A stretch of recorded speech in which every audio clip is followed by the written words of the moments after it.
Hi! We're here! It's Sidewalk Slam. Welcome to Sidewalk Slam, the wrestling podcast, vidcast, where we look at wrestling storylines and narratives with an emphasis on the positive.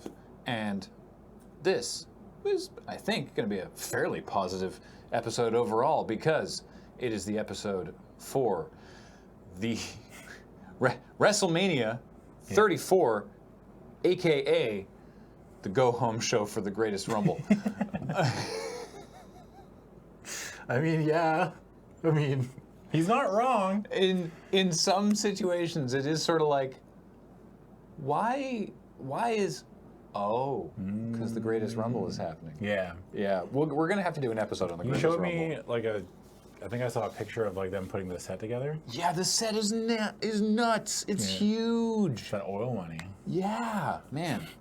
So, Wrestlemania. We, Adam and I watched this initially at PAX East. Yep. In a room with a bunch of kind folks from the DB chat and the Video Strike team. Yeah. And then got very tired and had to go away. And then It was bad, man. caught back up on what we missed later. Yeah. But Holy moly, was it ever bad. this was a big, long show full of a whole lot of wrestling. Yeah. A whole lot of stuff went down. So let's, without much ado, let us get into it. Live from the Mercedes-Benz Superdome, and brought to you by Snickers and Rocket League. It's Wrestlemania. Yeah. Woo! We made it. The theme songs are Let the Good Times Roll by Freddie King and Celebrate by Kid Rock. I thought you were going to say, wait. It's not a great song, to be honest, but It's not a cover of Celebrate, is it? Like, you know which one I'm talking about? Celebrate good times, come on. it's not. Ba-da-da-da. I don't believe so. I think Mr. Gore, someone bought a copy of your book. Well, this calls for a celebration. So there was 7 hours of televised content this Sure day. was, and we didn't watch the pre-show. No. I still haven't watched the pre-show. Yeah, we can tell you about it, but I mean we will, but it's, you know, luckily there wasn't a lot of like storyline stuff. Not a lot. There was some because the 30-man Andre the Giant Memorial Battle Royal, Yeah. the arm bar, was won by Woken Matt Hardy, Yeah. eliminating Baron Corbin because he had assistance. Yes. He had a friend in the arm bar, in Bray Wyatt. A newly cleansed. Yes. Free of the machinations of Sister Abigail. Yeah. Bray Wyatt is now a free soul to do as he pleases. If you're curious of the full roster of this match, it was Aiden English, Connor, Kurt Hawkins, R-Truth, Primo Cologne, Mike Kanellis, Tyler Breeze, still around. Victor, Zack Ryder. He's back now, is what that was. Carl Anderson, Luke Gallows, Apollo Crews, Shelton Benjamin, Rhino, Dash Wilder, Scott Dawson, Bo Dallas, Curtis Axel, Sin Cara, Fandango, Heath Slater, Chad Gable, Titus O'Neil, Goldust, Ty Dillinger, my boy, Dolph Ziggler, my other boy, Kane, Mojo Rawley, and Baron Corbin. Yep. So all previous winners except The Big Show and Cesaro. Oh. Yes. Well, okay. I guess let's say 2 previous winners. Mojo Rawley and Baron Corbin. In fact, they were the last 2 eliminated. I wish they had pulled the trigger on Mojo just winning it. Again. Every year Mojo wins. It's just Mojo wins the armbar. Yeah. Yeah. There was, they had a great bit celebrating on Monday Night Raw, or maybe it was a WWE.com exclusive, with Matt Hardy celebrating with the statue. And I don't think I saw this. it was very strange. And then like Bray Wyatt like leans in and is like, like Bray Wyatt's a lot more goofy now that he's sort of part of the broken universe. Yeah. There was We'll never get the spooky Bray Wyatt that we want. But no. There was a very, very good backstage segment because the Monday Night Raw after WrestleMania, Jeff Hardy returned. Yeah. And there was a bit with Jeff Hardy walking backstage with Finn Balor and Seth Rollins, and then he runs into Matt. And Matt's like, Brother Nero, you have returned. And Jeff's like, yes, brother, it is good to see, you know, that you have not been affected by the, you know, he's like doing all the weird accents and stuff. And it's pretty clear that like Jeff is just doing this for the benefit of his brother. He's playing along because it makes Matt happy. And then like Bray Wyatt is there, and he's like, I've been cleansed by the lake of reincarnation. And everyone's like, oh, okay, cool. It's like, all right. And then they like, Bray and Jeff hug, and then Matt and Bray go away, and then Jeff's just like hanging around, and Seth and Finn are like, what the hell was that? And Jeff's just like, hey, man. It's family. It's my brother. It's just, it's a thing I got to do. It's like, okay. And then they cue the Seinfeld music. Boom, chicka, boom, bing, bing, bing. Yeah. Also in the pre-show was the tournament final for the vacant WWE Cruiserweight Championship. Yep. Cedric Alexander defeated Mustafa Ali in a 12-minute match that I'm sure was great. People were saying it was the second best match. Wow. I really got to go back and watch the pre-show. Yeah. And the 20 Women Battle Royale for the WrestleMania Women's Battle Royale trophy with Carmella, Dana Brooke, Mandy Rose, Sonya Deville, Kairi Sane, Lana, Kavita Devi, Tainara Conti, Bianca Belair, Dakota Kai, Becky Lynch, Mickie James, Peyton Royce, Natalia, Liv Morgan, Ruby Riott, Sarah Logan, Sasha Banks, your last to be eliminated, Bayley, by the winner, Naomi. Right. Yeah. I'm assuming some of the names I don't recognize on there are from the Mae Young Classic. Or NXT or something. Yeah, I'm going to admit that's my first time seeing a couple of those names. Yeah. But they needed 20 women for this Battle Royale, so... Yeah. Filling out the ranks. Filling out the ranks. They do persist in referring to it as the first WrestleMania Women's Battle Royale. Yes. Or Battle Royal. Just pretending that the one that Santino won never existed, which is probably for the best. Probably for, yeah. So, the main show. I did not like the video package. Really? At the beginning. Oh. Yeah, did you? I thought it was okay. Yeah. I mean... I don't know. It Just was like okay. the one from was it last year's? No, the one from 2 years ago with Fort Minor and Kelsey Grammer narrating was amazing. I don't remember that one at all. Oh, it was crazy. It was like, now on this grand stage with these modern day heroes. Oh, this one played out like an infomercial for New Orleans, yeah, right? it was like a New Orleans tourism ad. I was like... That's what it was. Yeah, like now I remember it. Yeah, it was fine. I didn't realize... I actually thought it was a New Orleans tourism ad that they were playing before the main video package. It was just very sort of like, let the good times roll. Hey, it's WrestleMania. We're all going to have fun. And it was like, oh. There was no, like, gravitas, you know? It's like, this is going to be a fun evening, which it was. But I was expecting a little bit more, like, grandeur, and it felt very sort of like, do-do-do-do-do-do. Yeah. But the first match was pretty sweet. Also, the set was, to be fair, really cool. Also, with the Mardi Gras mask. The set looked like Goku put on a pair of snowboarding goggles or ski goggles, and I couldn't unsee it the whole night. When I brought it up, I was like, "Yeah, it's Goku wearing a pair of snow goggles." Wow. Trust me, when you see it again, that's all you're gonna see. No, I can see it in my head now. Holy. Okay. Yep. That's all I could see all night. You're welcome. You're welcome. So, the first match, a triple threat for the WWE Intercontinental Championship. The Miz defending against Seth Rollins and Finn Balor. Seth Rollins' entrance like a White Walker.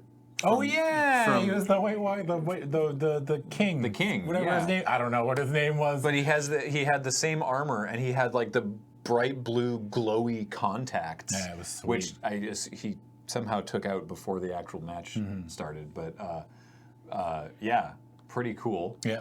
And then. This was interesting. We're all like, so is it Finn Balor or is it the Demon? Yeah. Right? What's it going to be? Yeah. And traditionally, the champion comes out last. Yeah. Right? So Seth Rollins enters, cool White Walker get out. Then the Miz enters and does a bit. He actually does this was kind of cool and it becomes relevant later. He does a bit at the top of the ramp where he tells the Miztourage, Bo Dallas and Curtis Axel to go backstage. Yes. He's like, don't need him. Don't need you. I'm going to do this myself. And he tells them to go backstage. It's a babyface move if I've ever seen one. Yeah, and he's like, okay, cool, all right, that's super interesting. Any man with two hands has a fighting chance. So then we're like, oh, okay, well, if the Miz is coming out now, then that means Finn Balor's coming out last, which means they're doing the Demon.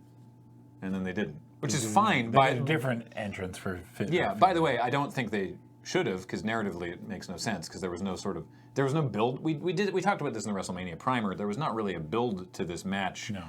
In a way that would require Finn to how we feel they should handle it. That it would require him to go down to the demon. Also, the demon's never lost. Yeah. Require him to go to those depths. Yeah. Did have a really cool entrance though, with a whole bunch of people appearing out of effing nowhere, with the new Balor Club shirt with the pride flag on it. Proceeds from which, or a portion of proceeds from which, goes to GLAAD, which was neat. And they had I believe, I'm trying to parse what commentary said, if the people who were on stage were members of the LGBTQ plus community, or if they were just representing that community. Oh, I have no idea. But I don't know. Anyway, there was a whole bunch of people on stage with the Pride Balor Club shirts, and it was really cool. Yeah, it was a cool entrance. I don't know if Finn is a part of that community as well. I have no idea. I legitimately have no idea. Yeah. It's not something I think he's ever talked about that I am aware of. I thought Finn was married, but maybe I'm wrong. I have no idea. But he's at least a supporter of it, which is great. Yeah. So, but I mean, like there was not a lot of. I mean, we talked about it again in the primer episode, because there's not a lot of a build to this match. I mean, a lot of these matches didn't have a lot of build. Yeah. To be honest, and I think two of them specifically kind of suffered for it. This one was not really their fault, I feel like, because Miz had a child. Yeah. Or Miz's wife had a child. Yeah. So then he was gone for most of it. So it was like, well, we gotta build this somehow, and it's like Finn and Seth just fought each other a lot. Yeah. It was, to be fair, this was a very good match. It was a good choice to start the show too, because it was the hot opener. It was high energy. There was a lot of back and forth. These are three people who they had good in-ring chemistry. They played off each other really well. Yeah. They were all trying to do the sling blade at one point, I think. Yeah. Did they all? I think they all tried or hit one or did something. There was like. I know Finn and Seth both hit one. I don't know if the Miz hit one or not. Does Seth usually use the sling blade? Yeah, Finn and Seth both use the sling blade. Oh, okay. Which is weird, because not a lot of people. I can't remember other times in wrestling history. I'm sure there's been other times where like specific signature moves that have like a name. Yeah. You know what I mean? That are used by multiple people, which is very rare. Because it's like, it would be like if two people use like the Luthez press when Austin, like nobody else did the Luthez press. It's weird. I don't know how I feel about it. This was a really sweet match. There was the crowd was really into it. There was "This is awesome" chants. Yeah. And they said at the I don't recall this being mentioned in the lead up to this match, but commentary said it during Seth's entrance that if he wins, then he'll be a Grand Slam champion. Yes. Because he has never previously held this title. Yeah. Grand Slam is if you hold a world title, tag title, and both of the mid-card titles? I think you need both, or one, or both. Because I think you need both. Has Seth been U.S. champion before? Yes, he was U.S. champ. Remember when he was a world champ, and then he beat John Cena for the U.S. title? Right. And then he wrestled Sting, and... Right.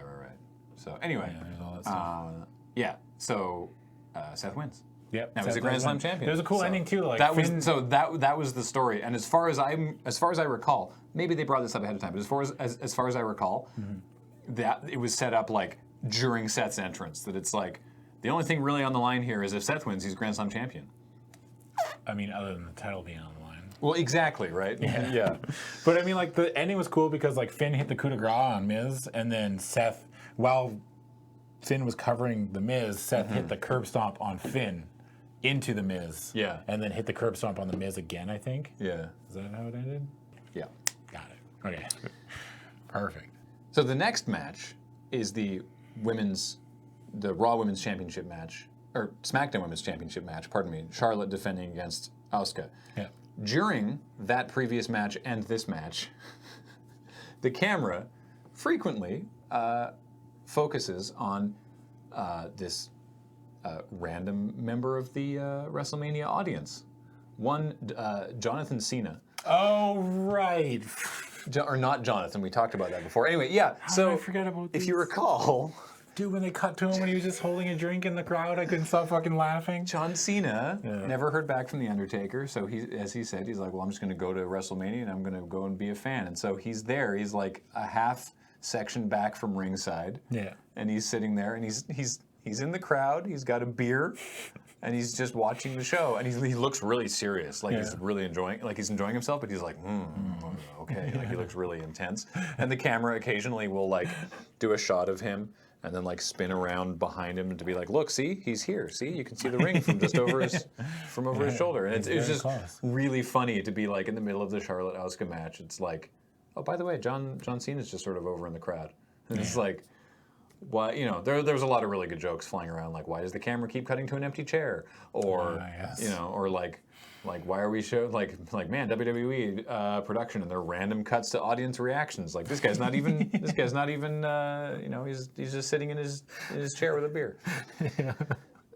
I really like the suggestion of Undertaker being in the crowd next. Like, well, they'll cut to him one time, and then Undertaker sitting next to him. Yeah. John Cena acts like he didn't know he was there. And that would have been great. Yeah. No, we'll never get anything that funny. Charlotte enters first. Yeah. I thought they do that all the time, and I think people. I think tradition. I think the tradition is broken now. Basically, the tradition's long gone. It's been gone forever. The notion that the champion enters second. Yeah. Charlotte's entrance, however, I love it. Oh right, they did the callback. Yeah. So her and what a like no, not many people are gonna like be clued into this. I think. Like maybe I'm wrong. Maybe I guess the WrestleMania crowd's probably the right crowd for it. But so it's this. Very sort of like royal, like there's a throne basically, like the lights come up and Charlotte's sitting on a throne and she's got three like guardsmen in attendance with her, and it's all gold and ornate and sort of like Roman inspired. And this is a direct reference to a couple years ago, Triple H's WrestleMania entrance, where it was him and three like sort of like slave girl attendants who were played by Charlotte, Alexa Bliss, and Sasha Banks, who at that time were in NXT. They were in the developmental territory. And so now Charlotte, mere years later, entering WrestleMania as current champion, you know, now is like, no, now it's me and my slave boys who are also NXT people. I don't recall who. I can't remember who it was. Oh, I knew this. I had this written down. We looked it up. I remember Her guard attendants were NXT superstars Dan Matha, Tino Sabatelli, and Riddick Moss. Yeah, Tino Sabatelli, that's the one. Yeah.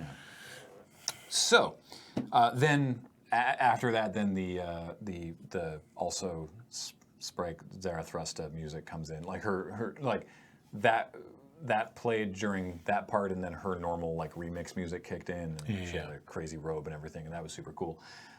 Something they did a bunch of this year, I forgot to mention it with the Miz's entrance, is augmented reality special effects for the entrances. Like some people got pyro, which was a refreshing change of pace, but there was also like augmented reality, like the camera would move around and there's like 3D motion tracked graphics. Yeah. So like the Miz had like the awesome and like sort of popping out in 3D from the thing as the camera panned around it. Yeah. And things like A-lister and, you know, I mean, a movie star, Hollywood, and hot wife was like called out in blazons there. I forgot about that. Yeah. Hot wife. God, that was so good. It's gimmick infringement on Carl Anderson. Yeah, it is. Well, Carl Anderson. Hot Asian wife. That's a good point. Yeah.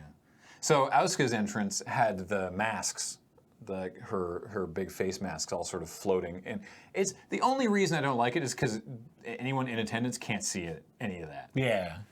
It's just for the people watching. Yeah, but and shouldn't you have your live audience as your first? You're catering to your live audience first, do you think, or no?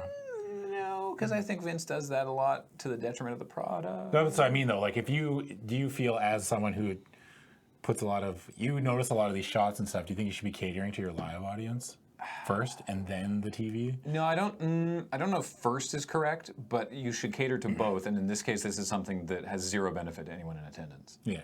So it's just like, it just looks like nothing's happening. Yeah. Right. So anyway, Asuka comes out. The actual mask she's wearing is bejeweled and looks really cool. And Anyway, it's a neat. These two women kicked the piss out of each other, and it was fucking awesome. This was a really good match. I was expecting, to be fair, I was expecting Asuka to be a little stiffer. Yeah. Like I was expecting a little bit more of that strong style. Yeah. But yeah, this was a really good match. The most important part, though, is obviously the ending, because my initial reaction was I got real upset real quick. Mm-hmm. I was not, because I mean, like I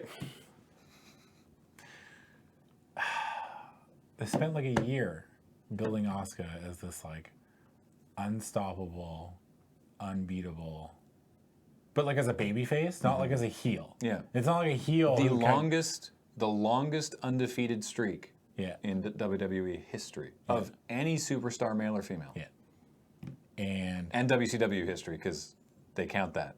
And it's her streak is longer than Goldberg's. yeah. And the thing that bothered me was in the ending, kind of Asuka had been working Charlotte's shoulder. Mm-hmm. And Charlotte made Asuka tap to the figure 8. Yeah. But she did it bridging with one arm, and the commentary brought it up too. Yeah. And it's like, I get that Asuka has to lose at some point. It felt weird to me. I agree with you. I don't mind. So the bulk of the body of the match was excellent. Yeah. And I don't mind Asuka losing. Yeah. But I agree with you in that the actual process of the ending felt weak. It felt like it was unearned, that it came out of nowhere. Like, because the match leading up had been really good. Asuka was working Charlotte's shoulder, and then the figure 8 is a protected finisher. We've talked about what that means, that like if Charlotte locks in the figure 8, that's almost always the end of the match. I think Sasha managed to get out of it once or maybe twice. But anyway, like if she can lock it in. But the thing is, it was not a full strength figure 8 because she was only doing it with the one arm because Asuka had been working her shoulder the whole time, and so and it was very quick. Yeah. Right. It was like the figure 8's locked in and Asuka taps out. Yeah. And it's like, oh, that was so sudden. You know, it didn't feel. And I need to clarify my use of the term unearned. I mean that like in the flow of the match, it felt abrupt. Yeah. Right. Like I don't feel that they built that moment, right, in a way that made you go like, I understand why she had to tap out there. Yeah. Yeah, and then I was like, man, she had to lose sometime. It was like such a weird roller coaster of like, what the fuck? And then, she had to lose sometime. like, I got real mad instantly, and then kind of just got over it pretty quickly too. After the match, Asuka grabbed the microphone and said, Charlotte was ready for Asuka. Yeah. And then they hugged and cried. I don't know, it just felt weird. Really good. Like, no, I agree with you. I really wish. Again, I don't have a problem with Asuka losing. Yeah, it was the way they built it. It was literally just the storytelling of the final moments of this match didn't land for me, which is a shame because the match was really excellent otherwise. Yeah, and I felt like this is one of the matches that hurt from no build too, because it's like I didn't feel that way. I felt like it did, just because I was like, I really wanted to see Asuka and Charlotte like in a match, and it was great. But for Asuka to lose, that's because I went in assuming Asuka was winning, I think. And so I didn't mind the build for this because it was like Asuka the undefeated and Charlotte the pay-per-view. This was what it was. It was the Queen versus the Empress. Yeah. Right. The Empress of Tomorrow versus Queen Charlotte. Yeah, I thought it was really good. But yeah, I wanted Asuka to be a little stiffer. A little bit, yeah. Strong style, yo. Next up,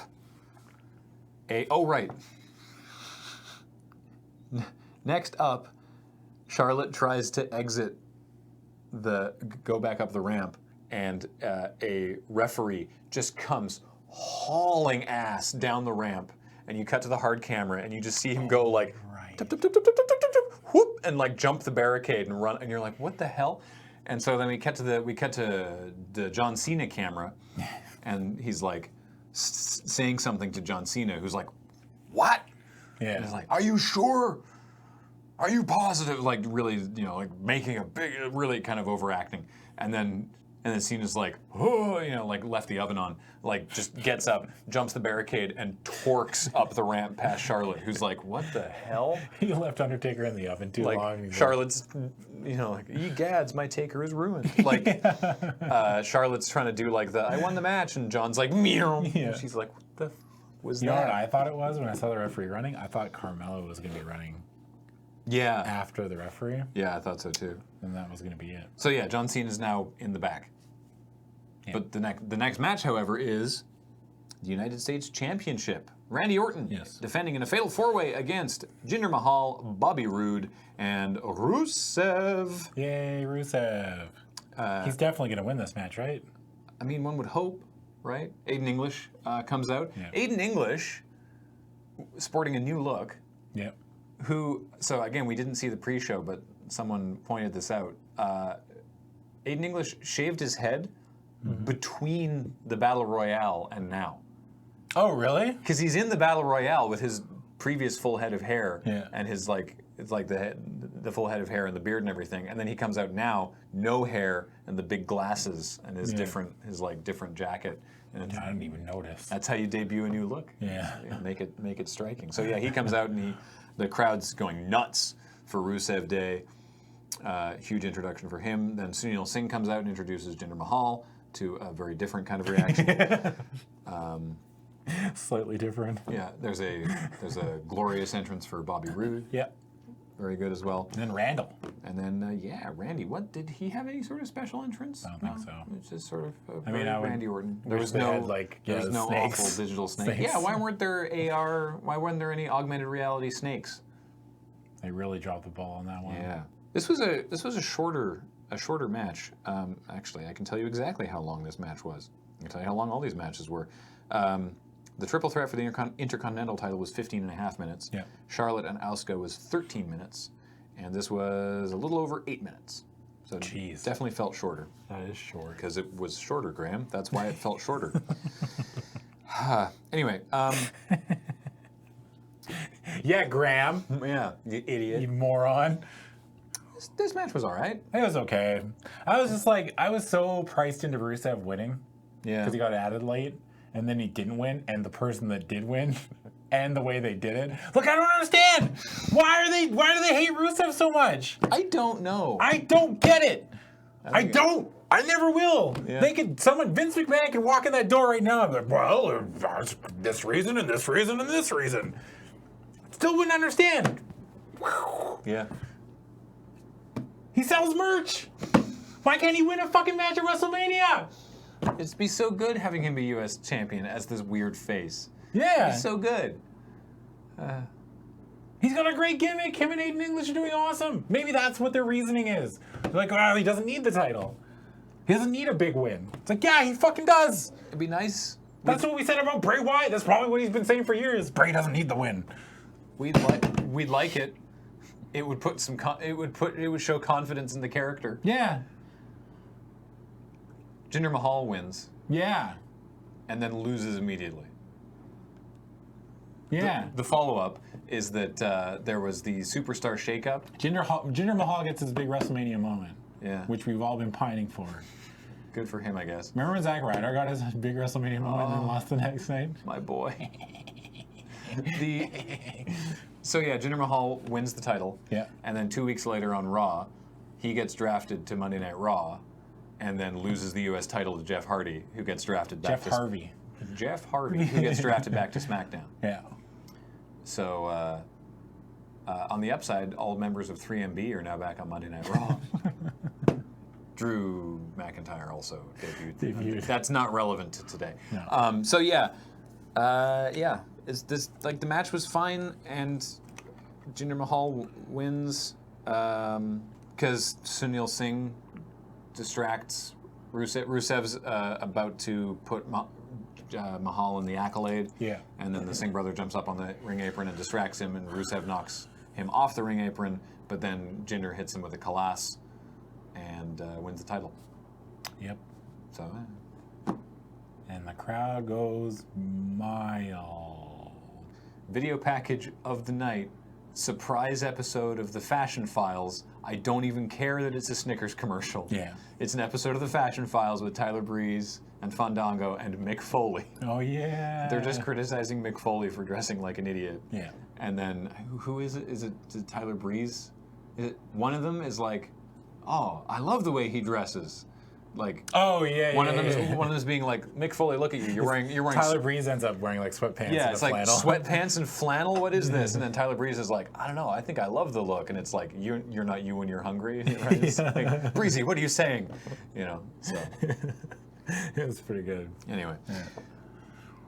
next up, the grudge match, the mixed tag grudge match. Triple H and Stephanie McMahon versus Kurt Angle and Rowdy Ronda Rousey. Yes. Now, We said in our WrestleMania primer that we were not sure how this match was going to go. And I particularly said that I wasn't convinced, based on what little we'd seen, that I was not convinced about Ronda Ronda's Rousey. ability. Boy, she sure showed you wrong. Hey, Graham. Yeah. This was... Adam, was this the match of the night? Yep. Sure was. Never thought I'd be saying that. This was the match This of the was night. the best match of the night. Yeah. It was the most fun. It was fun, and it wasn't bad. Like, Yeah. it was good. Like, it was fine. It wasn't really like a classic catch-us-catch-can wrestling, what's the word I'm looking for? Chain wrestling? Chain Like wrestling. technical... It wasn't a technical showcase? Yeah, there we go. Technical showcase. Yeah. But it was entertaining. It was entertaining as fuck. Yeah. Ronda has an immense amount of charisma, and it's very apparent Yeah. that she needs to talk less until she gets the hang of it and just Yeah. beat up people more. Because, god damn. Even like there was a great moment where, well, first when Ronda first got in the ring and started beating up Steph. Yeah. A lot of people said that she punched a little bit like Shane McMahon, but I felt like it looked legitimate. It looked a lot better than Shane's weird flurry of ghost punches. The punches get that into don't, those, the yeah. punches that never seem to connect. Yeah. Yeah. But these were like actual punches. Yeah. And there's a moment where her and Triple H get in the ring together. Or Ronda, sorry. And Triple H get in the ring and in the WWE, which we talked about building up to this match, is like, you can only, if you're doing a mixed tag match and you tag your partner, then the other person, you have to wait for the other person to tag in their partner. Like you can't interact cross-gender. Which, that's a reasonable segue to something that we haven't actually talked about or addressed with Ronda Rousey. Yep. Is a bunch of comments that she made a couple years ago. Yes. That we've been talking in the We've been like talking about the comments, but never like addressed them directly. We've been talking in the YouTube comments as well about this. Is that when she was active in UFC, she was questioned about how she felt about the idea of trans women competing in the UFC women's division. Yeah. And she took a very firm line on the stance of biological gender sort of thing. Was her, it's like, I don't care what you identify as, if you were, like, her thing was basically, and I'm paraphrasing her here, if you were born a man, then you shouldn't be fighting in the women's division, was her sort of take on that. And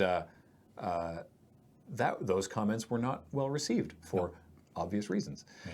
And I think it's to her detriment that she's never revisited that. I think she would do well to maybe take a bit of perspective, particularly now that she's not an active UFC competitor. And because I think that a bunch of people were like, so here's why those comments are transphobic, and she did not react well, because it's when you've never sort of faced that kind of blowback, it can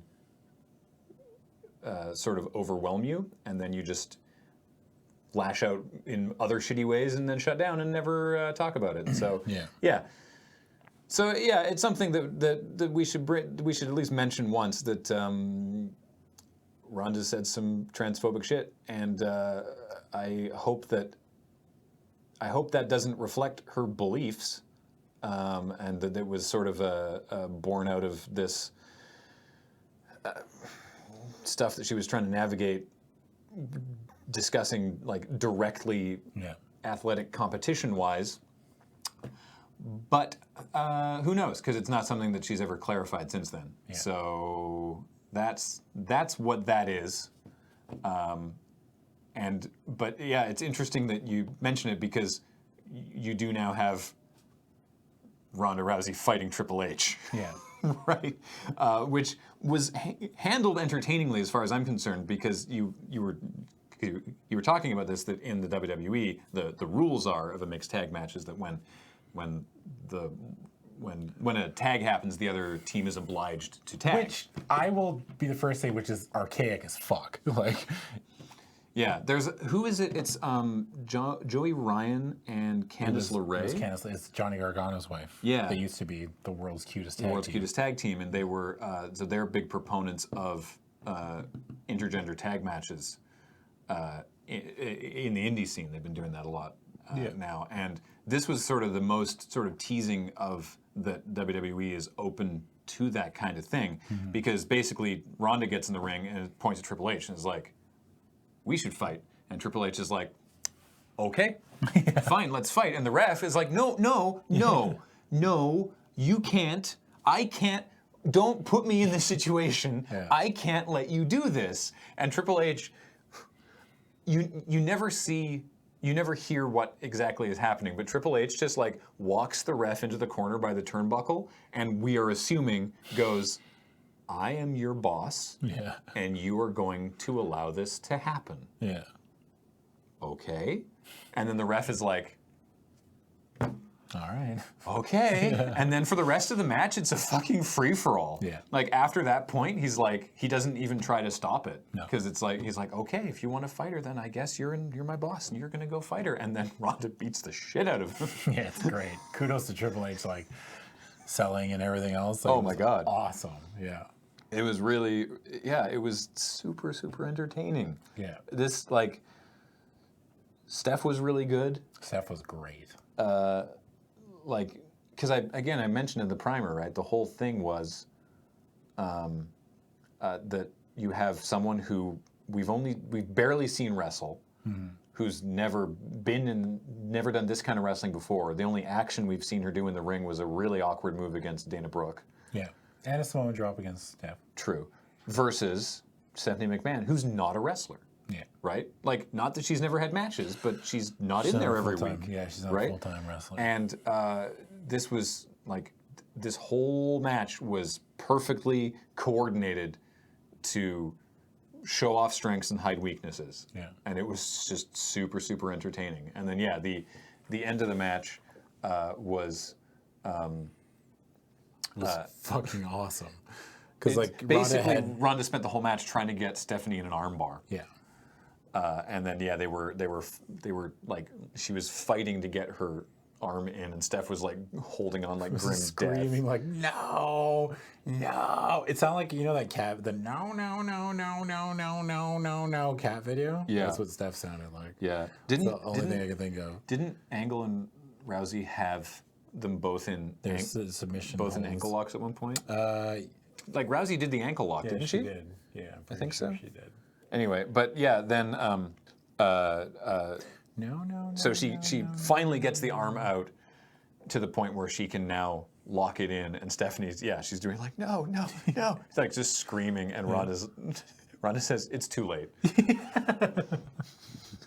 and then locks the armbar in, and Stephanie taps out immediately. Yeah, there you go. Ronda Rousey 1-0 in the WWE. Yeah, and then in the most surprising shot of the night, they actually show on camera at WrestleMania Dana White. Oh, right! They cut to Dana White in the crowd being like, hey. Dana White, head of the UFC.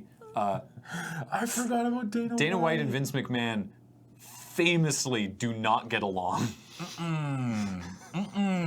But I think they both have finally reached an understanding where Brock Lesnar makes both of them a lot of money. Yep. And they're like, we will tolerate one another's presence.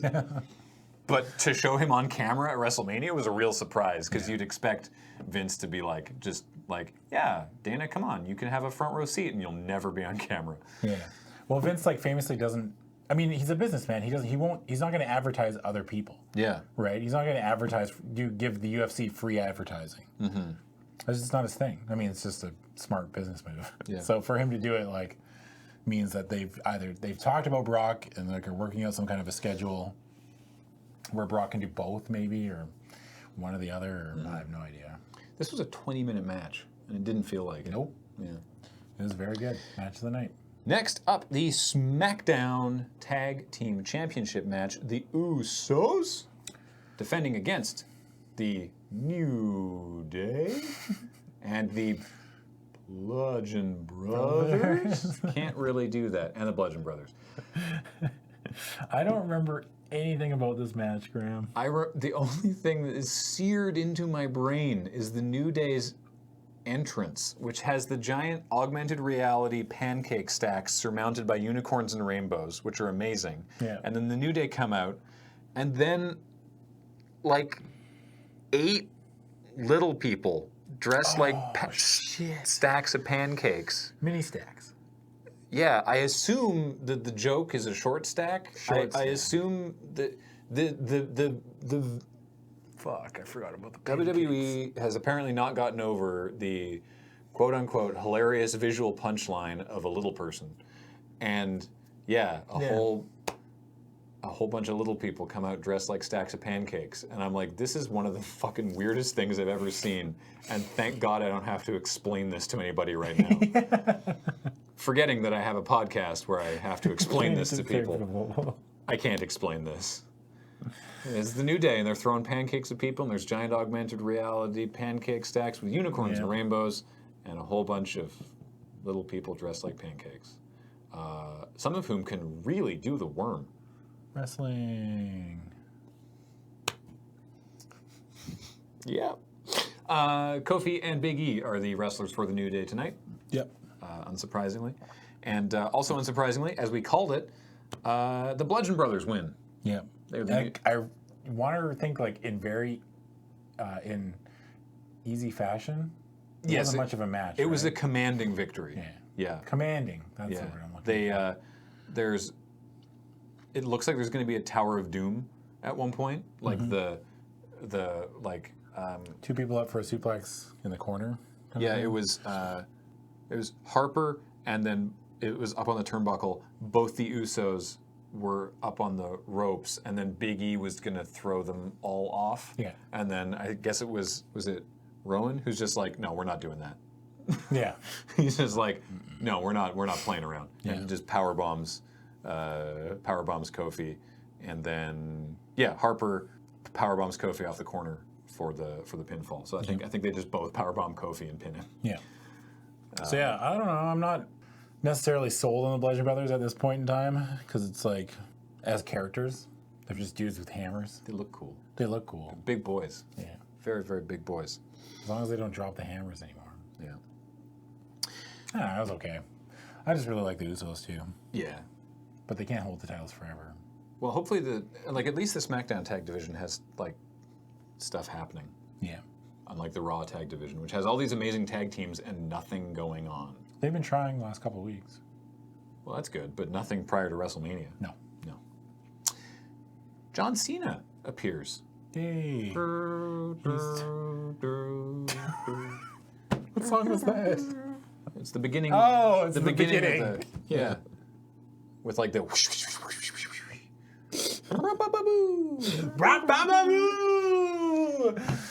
So yeah, John Cena comes out. He's now dressed in his gear. Yeah, he's all geared up. It's funny because like John Cena casual watching WrestleMania is jeans and a t-shirt, and then John Cena ready to wrestle is jean shorts and a t-shirt. He actually just went backstage and cut the short, like the jeans. Frantically hacking the calves off of his jeans. Like, God damn it, got to get into the ring. So yeah, he comes out and he looks like he's ready to fight, and then a different referee comes down Yeah. and starts talking to John Cena, and This was bizarre. now Cena looks mad, and he's like, "What? But you told me." And he's like, "Okay, fine, I get." And it's the implication is that it's like, "No, fooled you. Taker's actually not going to be here." Yeah. And so then, Which leads you to believe either Undertaker showed up, and then someone asked him, "Hey, are you going to fight John Cena?" And Undertaker said, "Yes." So then the ref went outside, told John Cena. John Cena gets backstage. Undertaker sees John Cena, doesn't tell him that, "Hey, I'm not going to fight you anymore." Lets John Cena get outside. Yeah. And then the Undertaker says, "No TY, I'm good, thanks." And then just leaves him high and dry. Right? That's the assumption that I get. yeah, it's very strange. So John, obviously annoyed, then just sort of like waves to the crowd and goes, "All right, well, thanks, I guess," and starts to get out of the ring. Yeah. And then the lights turn out. Yeah. And then you hear a guitar. And Elias is at the top of the ramp Yeah. with a guitar. And it's like, oh my God, it's Elias. So he starts, he plays the opening riff to "In Time," which has been used in previous Undertaker video packages. Oh, really? Yeah. And he says, "Oh, I'm sorry, everybody. Were you expecting somebody else?" And says that the someone else cannot match his charisma or the unlimited talent he carries in his soul. This was really well done. This part, anyway, the Elias part. Yeah. So then he comes down to the ring, and Cena actually gets out of the ring and goes and sits back down in the audience. Yeah. And Elias is like, "Cool, thanks for the warm up," and then starts playing and says John Cena sucks, like everyone else in New Orleans. Then John runs back into the ring and hits Elias with a twisting powerbomb and a 5-knuckle shuffle and an attitude adjustment, and because he's mad. I know this has been brought up a million times, but why, after the 5-knuckle shuffle, does everyone try to punch John Cena? Or after the double shoulder tackle, sorry. After the double shoulder tackle, Yeah. everyone tries to punch John Cena. And then he does that thing where he lifts him up and he slams him down and he does the 5-knuckle shuffle. Don't fucking try to punch him. Yeah, just duck or move. Watch the tapes. Scout this man. Does the same thing every time. He's like the most successful guy. Yeah. Nobody's fucking sorted out except for us. We're the first two to see the pattern. Yeah. If I was in the ring with John Cena and he did a shoulder tackle to me, I'd be like, okay, It's like the Da Vinci Code. yeah. We fucking solved it. Just seeing all the formulas in the air. It makes me so Don't mad punch every time John I see Cena. every time I see it happening. Anyway. So commentary talks about how frustrated John Cena is, which is why he just beats the pants off Elias. Yeah. And then John Cena's music hits, and he's like, "Oh, okay, well, I guess that's me then," and gets up on the turnbuckle and is like, "Yay, all right." And then he just starts heading back up the ramp, and then his music stops. And he's like, "Whoa, huh?" And This is then, a lot of rigmarole. yeah. Then the lights go out, and then a spotlight comes up. There's a spotlight on John Cena, but a spotlight comes up This is so fucking great. on the ring, and Undertaker's ring gear is in the ring, like Yeah. the hat and the jacket and the gloves. In the same position In that the he left it same last way year. he left it, after last year's WrestleMania. Yeah. And then the old school, like the purple lightning goes like and like hits the ring gear, thereby infusing it with power. We are expected to believe. And then the This lights. is the in-universe canon explanation for why the Undertaker could come back, though. Yeah, He's been re-energized. he resurrected himself. It's still no American Badass, though. And then the lights go out again, and then the lights come back up, and the hat and jacket are gone. Then the gong hits, the gwong. Yeah. And then the lights go out again, and then Undertaker's music starts playing. And then Undertaker's there. Yeah. The dead man. He's back. He rides again. Yeah. It's kind of weird. It was a little weird. They made a big deal about him leaving there. He put his gear in the ring and left. Yeah. But it doesn't matter because the lightning struck the gear. Yeah. And reinfused it. Reinfusing it. Reincarnating the Undertaker. Again. Because he's the dead man, and what is dead men never die. Yeah. Also, it helps if you have hip surgery. Yes. Also, you have to take a year off. I mean, He'd taken a year off before. Yeah. The problem is he took a year off and came back and was still like an old man. Yeah. But now he... to be fair, he looked so much better on this match than he did last year. Yeah, this was... So then, This match. wordlessly, they didn't talk. Wordlessly, they had a match. Yeah. It was 2 minutes and 45 seconds. Yeah. Bell to bell. Yeah. And John Cena basically didn't get offense. Yeah. It was Undertaker just worked John Cena over. But he was fast. He did like the drop kick. Yeah. Like he was everything. jumping around, and commentary was really selling this. They were like, "We've never seen, not never, but they were like, we haven't seen the Undertaker look this good in ages." You know, like they were really like, they were driving home that it's like, last year he looked like a busted old man, but now he's great. Yeah. Right. And he's a lot better. See, we take care of our performers. yeah. And then he does his whole he beats the floor with John Cena. I mean, the best thing that come, his favorite thing was beat up John Cena. Beat up John Cena. Then he does his posing, and the best thing to come out of the thing was fire goes off. Didn't John Cena go for the 5-knuckle shuffle, and then Undertaker sits up, and then John Cena he does like the whoa whoa whoa whoa whoa whoa whoa. He does like this trip. Yeah, he's going for the 5-knuckle shuffle, and then Undertaker sits up, and then John Cena like recoils like a ghost has popped out. He's like, whoa! It was pretty great. It was very funny. Yeah.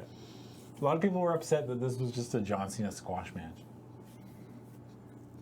Why would you be upset by I that? don't know, man. Because no wrestling fans are never happy. It's just like never enough. I think Undertaker squashing John Cena is hilarious. Yeah.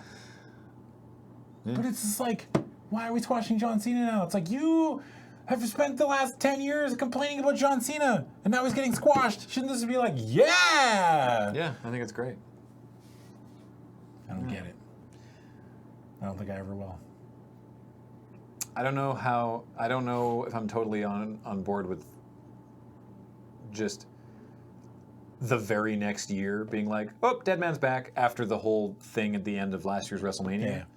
I mean, they at least made an attempt at explaining it. Yeah, but like we said, it's not like they did anything with it. Also, now Roman Reigns is not the man who retired The Undertaker. Yep. So he doesn't get to say that anymore, which is fine because they never fucking really did said anything it. with it. Yeah. So maybe that's why they didn't do anything with it. yeah, maybe. In retrospect. Retrospect is 2020, Graham. That's sure. They introduced the Hall of Fame class of 2018, which is Jeff Jarrett, Mark Henry, Jeff Jarrett, by the way. Jeff Jarrett, double J, JEFFJARRETT. Slapnuts. Sang that song. Yeah. Spend my time, you know what I'm talking about? His gimmick literally was, at one point, was slap nuts. That was in WCW, though. Yeah. Prime Jeff Jarrett was the 90s, mid-90s. There was a prime. There was a prime. Oh. In WWF, anyways. Okay. And Jeff Jarrett his character was an actual country singer that decided to wrestle. So then... That's what everyone's characters were like back in the day. They were like, I'm a garbage man, but I also wrestle. Yeah, but he was a country singer. I'm a policeman, but I wrestle. Anyway, sorry. Jeff Jarrett, Mark Henry, Hillbilly Jim, Ivory, Jarius J.J. Robertson, recipient of the Warrior Award, the Dudley Boys, and Goldberg. Yeah. You can watch the Hall of Fame induction ceremony if you want. But line of the night was after Devon Dudley started making some very good jokes. Bubba Ray was like, why did you pick our last night together to finally start being entertaining? That was really good. Sorry, you were saying. Okay, so Jeff Jarrett was a country singer that decided to be a wrestler. Oh, I'm sorry. I didn't realize you were actually somewhere. I didn't realize you were going somewhere with this that. is going somewhere. Okay. So then I think they played the song at his. He sang the song at his Hall of Fame induction. Yeah, him and Road Dogg. Because in story, the Road Dogg was originally the roadie, and he was Jeff Jarrett's manager. Oh my God. So then Jeff Jarrett wrote this song and would sing it, and that was his big #1 hit single. But then it was revealed that Jeff Jarrett was lip syncing it, and he didn't actually write it. But who wrote it? Oh no. Really? The roadie wrote it! Yes! And thus a feud started. That was the storyline? Yes. Holy shit. Thus a feud started. I never knew that. And that's where we eventually ended up with the Road Dogg Jesse James and the badass Billy Gunn. Because the Roadie had a feud with Jeff Jarrett. Yeah. And then Jeff Jarrett got fired or quit or some shit or walked out and went to WCW. Mm-hmm. And then the Road Dogg was kind of floating around. And then Billy Gunn, who was Rockabilly and was managed by the Honky Tonk Man, was approached by the Road Dogg. And that's how that kind of like transitioned. But yeah, they feuded over. Wow. Yeah. So they both sang that at the Hall of Fame induction ceremony. Next, tag match. Shane McMahon Oh, right. and his partner, Daniel Bryan, He's back. versus Kevin Owens and Sami Zayn, with the stipulation that if Kevin Owens and Sami Zayn win, they will be rehired to SmackDown Live. Yep. Important to note that presently in storyline, like not when we're recording, but at time of WrestleMania, they're fired and they don't They work. technically don't work there? They don't work there. Yeah. Just kind of an It's interesting like, twist. okay, since they, spoiler alert, Sammy and Kevin lose this match. Yeah. Since they technically don't work for the company this match, do they not get paid for this match? I guess not. These are the things I think about. These are the things that keep me up at This night. is what keeps Adam up at night. Yeah. I was like, should they get paid? I just want people to get paid for their jobs. Pay me what I'm worth. Yeah. So Daniel Bryan's back. It was very fun. But they did the whole, like, you want Daniel Bryan, but you don't get him right away. Mm-hmm. And he gets attacked before. Oh yeah, right. They attack Daniel Bryan before he even gets in the ring. Yeah, and the crowd is noticeably deflated. Yeah, it's really funny. It was. No, it was a good bit. They're just like, oops, no, we're gonna attack him before he even gets in the ring, and you know he gets better, and then does indeed actually wrestle in this match, and it's great. Yeah. And he's great, and Shane is fine, because you mentioned those punches. Shane's punches always look stupid. Shane, I'm sorry, you're actually Shane, if you're watching this. Shane, if you're watching, because I know you watch the show. Your sneakers are great. Your jerseys are always great. Yeah, you're honestly very good in the ring overall, like way better than someone of your age and position in the company has any right to be. Yeah. But the punches, I would work on the punches. Maybe less in bunches. Yeah. Less bunches, more. Also, don't feel you need to keep jumping off tall stuff. Yeah. It's impressive, but like, you got a family. It's terrifying. Anyway, thanks for watching. Call me again sometime. DM me, please. Yeah. Graham_LR. My DMs are not open. My DMs are open. But if I notice Shane McMahon starts following me on Twitter, I will absolutely follow back. And, then we can have a nice chat in the DM. Yeah. Where do you get your shoes anyway? I'm not a sneakerhead, but if I had the money, I would be. I know I would be. Yeah. So that's a good self-limiting part of my life. What, being broke? Yeah, not having the money to be a sneakerhead is the only thing stopping me from being a sneakerhead. So it's like, yeah.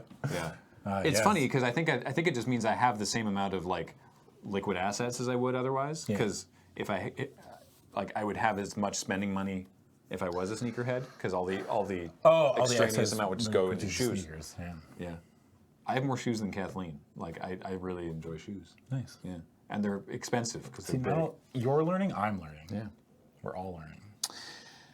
What even happens in this match? All kinds of stuff. It's a really good match, and it's 15 and a half minutes. Yep. All I wanted to see was yes kicks and the running drop kick in the corner, and no headbutts from Daniel Bryan is nice. Yep, that all happened. Yeah, he did we had Owens and Zayn in the corners, and he did the running back and forth and the drop kicks. And that was really, really sweet. The crowd loved it. It was a. That's all we want to do. Like I was thinking about the ending, because in the end of this match, Sami Zayn takes an ass whipping from Daniel Bryan and gets put in the yes lock. Yeah. And taps out. Yeah. And I was thinking in storyline, like I was like, I assume that Sami and Kevin were winning this match because they would stay on SmackDown. But I mean, like, but what more can you make? What more can Bryan you do lose? with that storyline? Yeah, that's true. Yeah, it's like can you make Daniel Bryan lose his return match? Yes, you probably shouldn't. Yeah. Though that's never stopped Vince before. More importantly, if Owens and Zayn win and get rehired to SmackDown, then it's like, oh. Yeah. Okay, so it's more Shane and Daniel and I mean, Kevin. my call was Shane turns on Daniel. And that would have been interesting going forward. But again, it would have made no sense for Shane to turn. Yeah, it would have made because fucking they're zero not. sense. Yeah, because they're, like after the Daniel is he's not the commissioner of SmackDown anymore because he's a wrestler again. Yeah. So that wouldn't make any sense. So it was yeah. So Shane and Daniel win. Daniel wins with the submission on Sami Zayn. Kevin Owens and Sami Zayn remain fired. Yeah. Redemption story. Daniel Bryan gets to compete again at WrestleMania. Gets to compete again at WrestleMania, and it's just a great sort of overall. I never thought we'd see it. Overall feels good. And I thought that was it. The next night on Raw, Owens and Zayn go to Kurt Angle to try and get a job on Monday Night Raw. Yeah. And Kurt Angle says, "Well, I hear TNA is hiring." One of those savage burns of 2018. Which is funny for a bunch of different reasons. One, they're not called TNA anymore. They're called. Did he say Impact? No, he said TNA. He said TNA. Yeah. And it's funny because that's what Kurt Angle did. Yeah. And also, He was like it was funny that he said that because Bobby Lashley debuted that night. that night. Yeah. A brief aside that doesn't require any additional footage, Ben. In 2006, Kurt Angle had a problem with prescription painkillers. Yeah. And WWE was like, "You need to go to rehab." And Kurt's like, "No, I won't. So I just want some time off. Can you let me out of my contract?" And they were like, "Okay, take care of yourself." And he's like, "Yep, sure won't. Just signed with TNA." Because they don't care. I didn't know that part of the story. Yeah, he was on TNA like immediately, because he's like, "They'll let me take all the pills I want." Jesus. Oh yeah, no, it wasn't good. He's better now. Yeah. But like in 2006, he was abusing painkillers, and WWE was trying to get him into rehab, and he refused and left and went right to TNA because they did not give a shit. And I mean, it was good for TNA. Wasn't good for Kurt, No. but he's doing much better these days, which was a big part of him coming back. Was like being medically cleared and everything. Yeah. So better situation now. But yeah, hearing Kurt Angle of all people be like, "Well, I hear TNA is hiring," was really funny. Next, the Raw Women's Championship match. Alexa Bliss defending against Nia Jax. Yep. So we talked a bit in the primer episode about the storyline leading into this, in that there was in fact actually a storyline. And This had one of the better storylines, actually. yeah, To and be told. notable, bell to bell, this was 10 minutes, 15 seconds. And I absolutely did not think this was going to be a 10-minute match. No. No, I didn't think they were going to give this match time. Because it's after the Daniel Bryan return match. Like, it's the match between Daniel Bryan and Shinsuke Nakamura and AJ Styles. Yeah. It's the fourth last match on the card. And it's a women's match. And I assumed that they were going to be like, "All right, get out there. You got 5 minutes. Yeah, you got 5 minutes, go." And they didn't. And they gave it 10 minutes. And it was good. It was very good. This was a really good match. Yeah. Holy Nia shit. Jax is really starting to grow on me. I think they're taking the right direction. The crowd was so behind her. Yeah, dude. It was Nia, crazy. Nia wins this match. Yeah. I can't believe how behind the crowd, behind I didn't think her the crowd was. That honestly, I guess I'm just cynical, and I'm used to the wrestling crowds of yesteryear. I did not expect the crowd to be so behind Nia. Yeah. Especially with just like the nature of the storyline, to be very easy for it to feel forced, right? But holy shit, they did it. Yeah. They I mean, we had our criticisms going into the storyline. yeah. Right? Which felt weird. But they stuck the landing. Like, Nia and Alexa put on a great match, and at the end of the match, when Nia Jax is in the ring, new Raw Women's Champion, Yeah. championship belt held high, and the crowd is on fire for her, and it's like, this is amazing. Yeah, this is great. This is so good. And then she hugged her mom at the end. I was like, okay, I get it. And she came out the next night on Raw, and the crowd was still super into. They were like huge cheering for Nia. Yeah. And then also the next night on Raw, then Mickie James and Alexa Bliss came out and started saying more shit, and then they had a tag match with Alexa and Mickey versus Nia and the debuting Ember Moon. Yeah. Which was a really cool match also. Yeah, it was very rad. But yeah, still the only thing about this entire storyline that makes me upset is that Mickey James is on Alexa's side. Yeah. In a body shaming angle after the whole Team Lay Cool Piggy James storyline. But nobody remembers that. I do, because it was bad. It was notably terrible. But they think that nobody remembers that. I know they think nobody remembers it, but it's like, they don't think anyone remembers that, yet Jeff Jarrett and Road Dogg sing their fucking single at the Hall of Fame ceremony. Oh, but nobody's going to remember Piggy James. They have selective blindness for what they think people will remember in terms of long-term storytelling. Yeah, that's true. Fuck, you got me there. Ha! Yeah. The WWE Championship match. AJ Styles defending against Shinsuke Nakamura. There was no way this match was living up to the hype that it was preceded by. No, there wasn't. No. And it didn't. And this was a long show. This was a and long the crowd match. was tired. This was the longest match of the night. This was 20 minutes. Yeah. No, this was 20 minutes, 20 seconds. The mixed tag match was 20 minutes, 40 seconds. Okay. So it was one of the two longest matches of the night. Yeah. The entrances were cool. Nita Strauss did live guitar for Shinsuke's entrance, as well as did a bajillion violinists, which was cool. The video package showed the really cool Shinsuke Nakamura red lettering from his NXT debut, but they still haven't brought that back. Anyway, let's not. I know, but it's so rad, and I want them to bring it so back. Cool. So yeah, like you said, it was being posited as the dream match. Yeah. Right? So yes, it was never going to live up to that hype, and it didn't. It was good, but it never. It was fine. It felt slow. Yeah, it felt really slow. There was no extra gear, but I think that's in part blamed by there was literally no build, and this is the match that definitely hurt the most from it. But so here's the thing, though, is that there was definitely no build for the match that we've always said is one of the best ones to start with, Shinsuke Nakamura versus Sami Zayn. Crowd was different, though. Yes, but this is still, it's the WrestleMania crowd, right?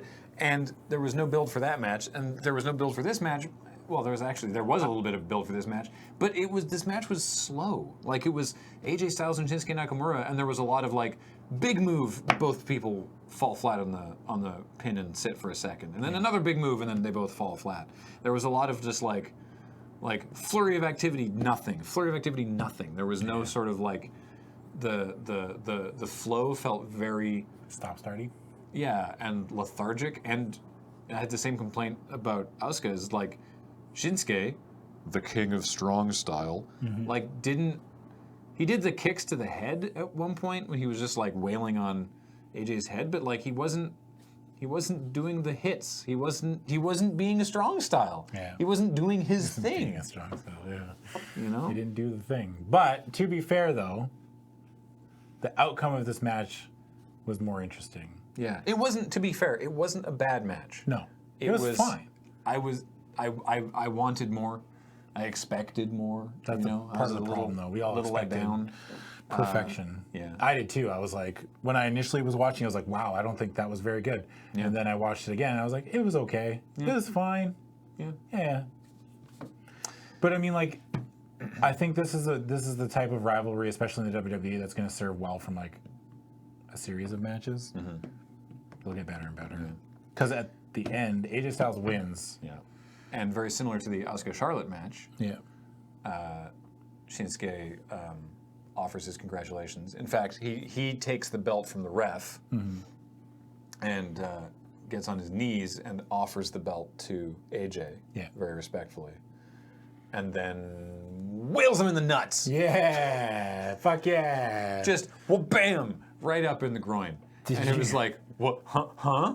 What the? What? There was a fucking brilliant thing that somebody did. They recut Shinsuke, not from the WrestleMania match, but from like a SmackDown afterwards.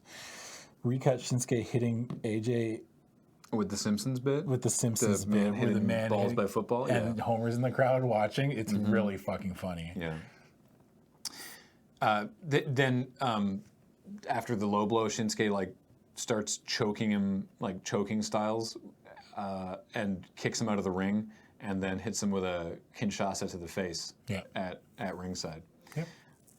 And so heel turn for Nakamura. There's a terrific follow-up interview on the SmackDown 2 days later with Renee Young, who's like, Shinsuke, do you have anything to say for yourself for your horrible actions to AJ after WrestleMania? And he's like, I'm very sorry for what I did to AJ Styles. I feel very bad about it. And it's clear from his delivery and facial expression that that's bullshit. And she's like, okay, that's obviously disingenuous. Can you give me anything to explain your actions? Like any sort of excuse? And then he thinks for a second and goes, and I am directly quoting here, he says, sorry, no speak English. And then leaves. And it's like, to be clear, his pronunciation was fine in the prior sentence. And then he just lays on this accent and is like, in the most like shitty, like, I'm not talking to you. Yeah. Like, I'm not playing, I'm not entertaining your requests in a serious way. Yeah. And just leaves. And it's like, oh my God, what a dick. Yeah. I mean, This is great. Correct me if I'm wrong, Like but Shinsuke Nakamura, giant asshole, Yeah. is I'm interested More to see interested? this Yeah. character. Yeah, I mean, correct me if I'm wrong, but he was a heel for his entire run in Japan. I'm pretty sure. In Japan, because he was like part of like some group called Chaos, Yeah, which were kind of like the Yakuza, Mm-hmm. and he was like the weird, shitty, spoiled leader, or like the son of the leader, kind of thing. yeah. But I think that's what I could get from his run in New Japan. So it's more interesting. Apparently, Yeah. all of the they now have representatives of all the major New Japan stables on SmackDown. No. So, because Finn Balor started the Bullet Club, Is he on SmackDown? didn't he? No, I don't think so. I don't think Finn Maybe transferred they're over. just in WWE. Yeah, because Did Gallows and Anderson go to Gallows and SmackDown? Anderson went to SmackDown. Okay, so You're thinking AJ Styles. So representative, right? Sorry. So AJ Bullet Club and AJ. Yeah. And you've got Shinsuke from Chaos. Yeah. And I didn't know that Andrade Almas started in Gobernobles de Japan. Oh, really? Yeah, Oh, fuck. Okay, that's cool. de Japon. De Japón. Japon. In Gobernobles. In Gobernobles. Ingonob. I don't even know how. I fuck it up. Even when I see it written, Yeah. ingovernables, but it's like Yeah. in Spanish. Anyway, I read that somewhere and it sounds neat. Next. Oh boy. Now we're getting to the real. I was thoroughly sports entertained. The Raw Tag Team Championships. The Bar defending against Braun Strowman and partner to be determined at game time. We had a lot of guesses. The Bar enter on a Mardi Gras float. Yeah. And then Braun Strowman enters and throws the float off stage. Yeah. And then it's like, okay, Braun so throws heavy things. yeah.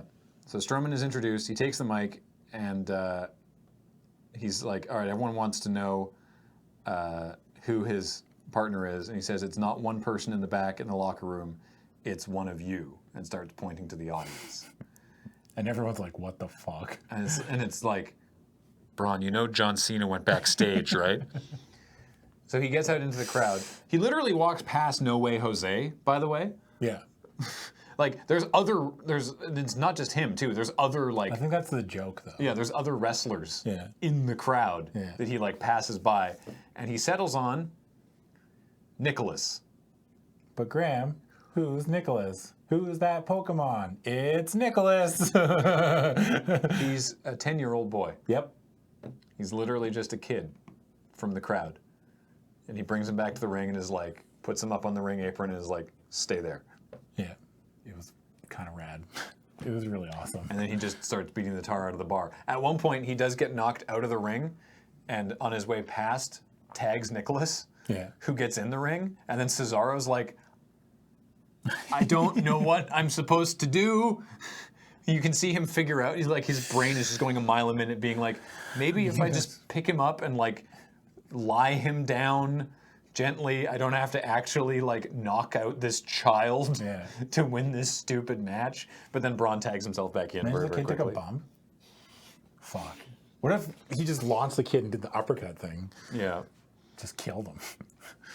Braun wins this match, Sure does. thereby making Nicholas the youngest champion in WWE history at age 10 because, your new Raw Tag Team Champions, Braun Strowman and Nicholas. I wonder why they did this. I have no idea. I think they were like, I don't know, what's the weirdest thing we could do? Because, I mean, like, look. I've said it before. I'll say it again. You can't look me in the eyes as a human being and tell me that, hey, if the WWE was like, Oh, I'd hey, do you're it, going to but be it's... Braun Strowman's tag partner, Yeah, you that would be doesn't- like, no, that doesn't hold up to the That doesn't make integrity it. of the title. That doesn't. That's no. Yeah. That only solves part of the problem, though. That doesn't necessarily mean it's a good decision.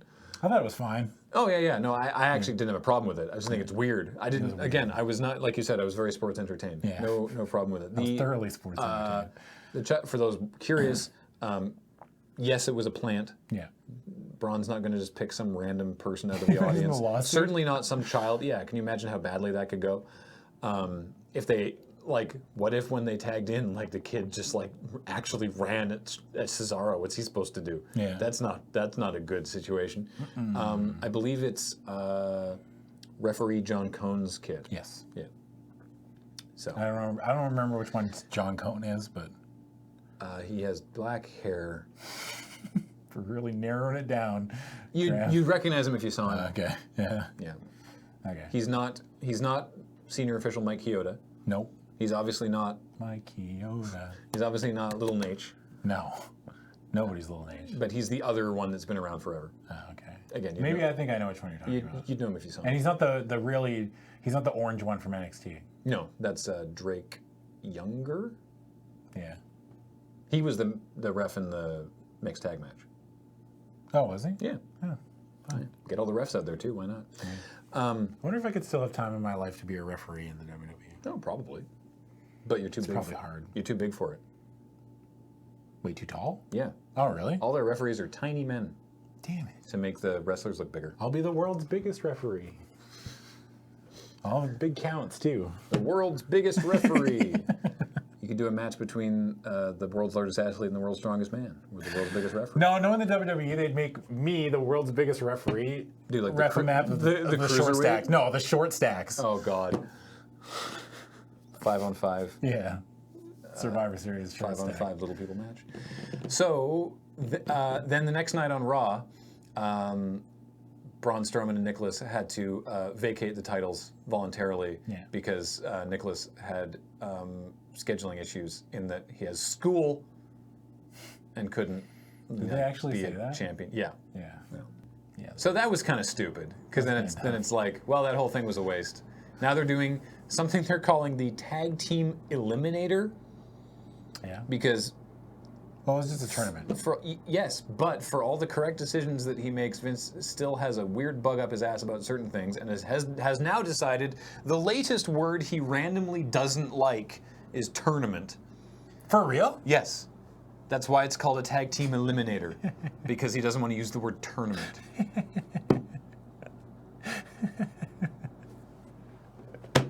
That's so fucking awesome. It's so weird.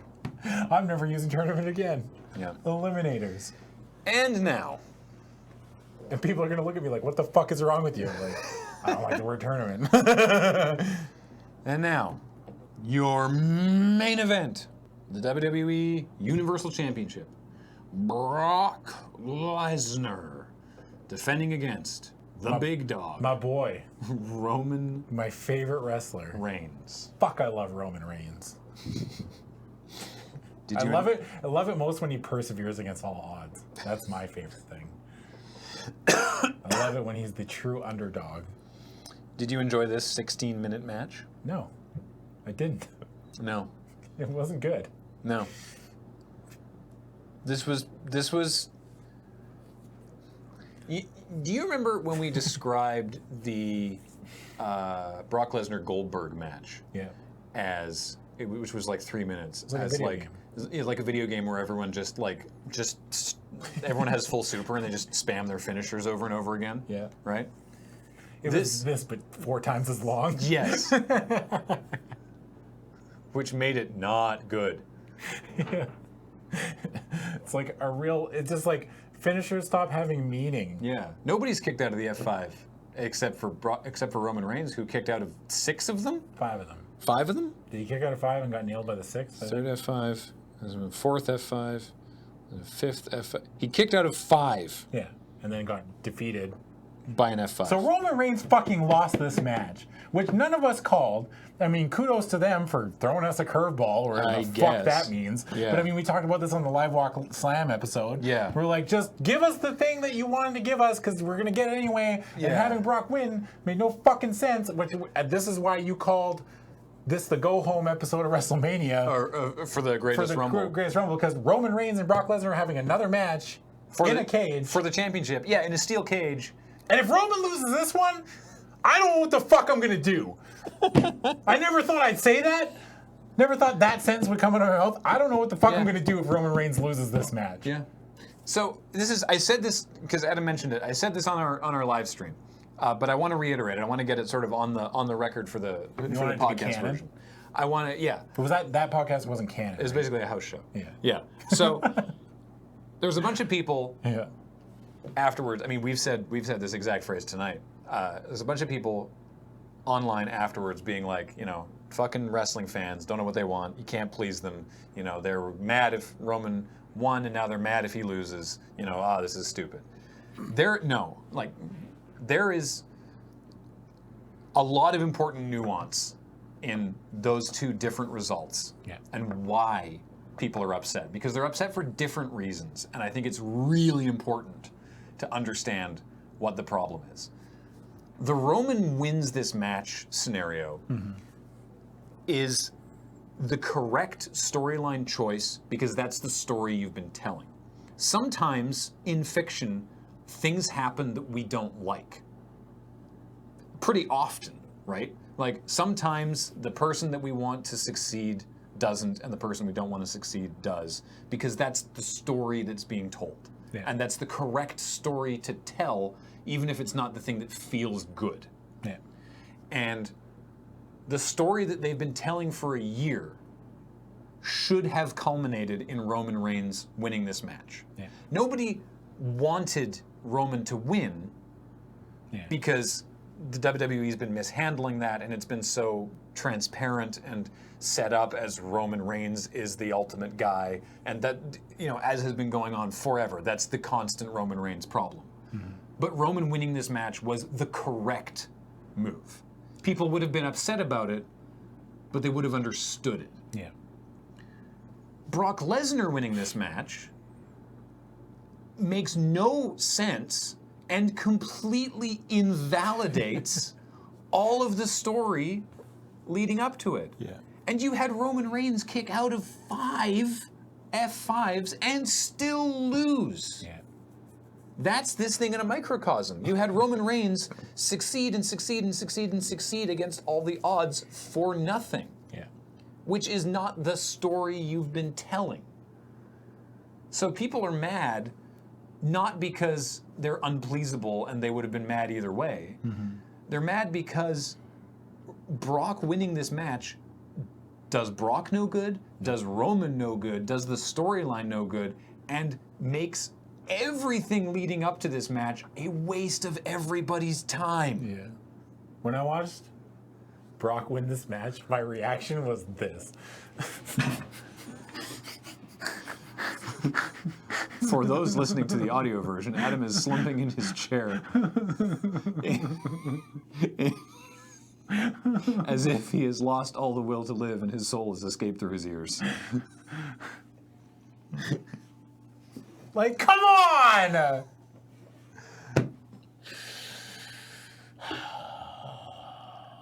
You really Roman has to win in the Greatest Royal Rumble, right? He has to. I know we said this at WrestleMania. We said this before WrestleMania. Roman's gonna win. This is the problem. It's so cynical, but literally the only way that the finish to this match makes sense is literally to set up the match at the Greatest Rumble, which is not how you should handle your WrestleMania main event.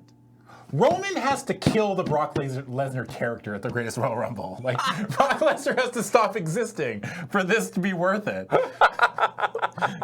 I said character, not the person. He has to banish him to the shadows. Yeah.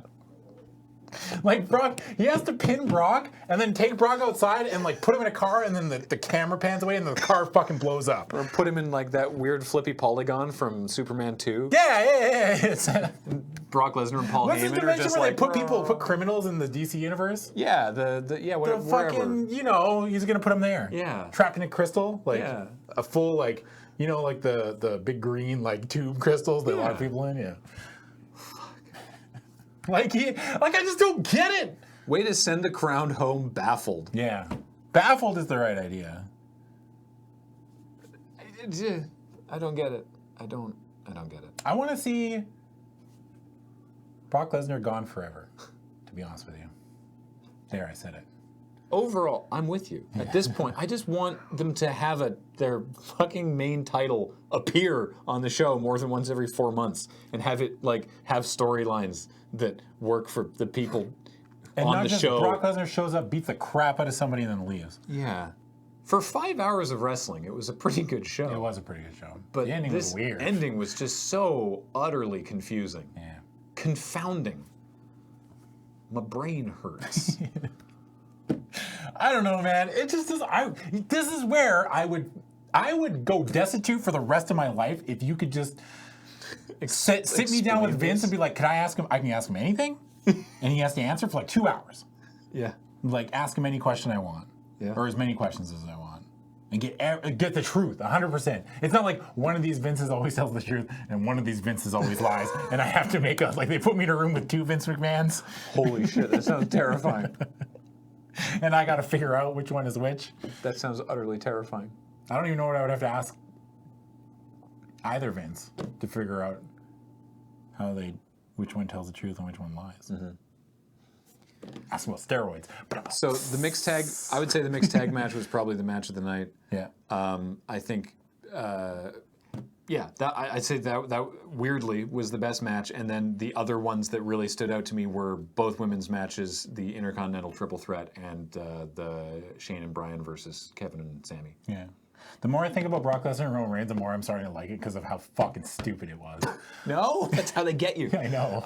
But I love stupid shit. So we've talked about the Greatest Rumble a lot today. We have to do an episode on it because it sounds utterly ludicrous. Rusev has a casket match against The Undertaker. Anyway, so that'll be the next episode. What if they open up the casket and the top is just a calendar? Like, you know what I mean? Like, they flip it and it's like... Undertaker's like, let me just... Oh, it's Rusev Day. Oh, shit. Sorry to do this to you on Rusev Day. No, the Undertaker's like, just climbs inside and shuts it. I mean, after all, it's Rusev Day. So...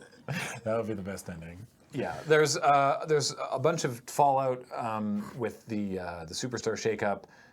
Bunch of people changing brands between Raw and SmackDown. A lot of new NXT call-ups. Yeah. We mentioned some of them individually, but we'll probably cover it next episode. We'll have to talk about it next time. But yeah, there you go. There's WrestleMania. Overall, really good. A couple disappointments, and then an utterly baffling ending. It was fucking weird. But, yeah. I kind of like it now that we're talking about it, though. That's an utterly baffling ending to this podcast. So it all comes around. Until next time, I'm on Twitter @Graham_LRR. If you want to say hi, hit me up. We got people sending us pictures of them at WrestleMania, which is amazing. You know, people are like, "You got me into wrestling." Dude, somebody put us in a book. Yeah, we're in like the acknowledgement. The book isn't about wrestling. It's just they just listened to us while they were writing, which is like amazing. Adam's if you're listening right now, yeah, thank you. Shoutouts. And I'm on Twitter @WakeUpSuper. And shoutouts to editor Ben on Twitter @BenHElmer. And all of this and everything we do is brought to you by you and your kind support of our Patreon at patreon.com/LoadingReadyRun. And we'll talk to you next time. Bye. Bye.